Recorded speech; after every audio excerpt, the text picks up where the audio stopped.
Tuan, saya minta maaf. Saya kena tanya soalan ni.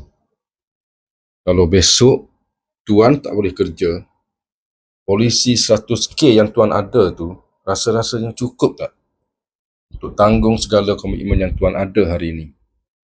Dan ramai juga orang yang rasa bila dia dah ada takaful, semuanya dah settle. Saya ada berjumpa dengan beberapa individu daripada kalangan mereka yang kerja syarikat minyak yang hijau, syarikat elektrik, syarikat telefon. Mereka ni gaji memang mantap. Rumah 5,000 sebulan. Kereta 2 biji, anggaran 3 hingga 4,000. Hantar anak sekolah private, itu pun dalam anggaran 2-3,000 sebulan.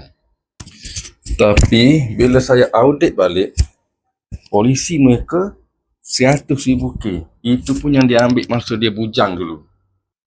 So soalan dia adalah, Tuan rasa 100K dengan komitmen yang tinggi tu cukup tak? Katakanlah Tuan tak dapat kerja untuk satu tempoh yang lama. Agak-agak siapa yang akan tanggung segala komitmen Tuan yang tinggi tu?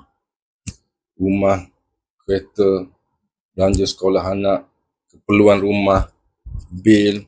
Itu belum campur lagi mungkin Tuan ada personal loan, kad kredit dan sebagainya.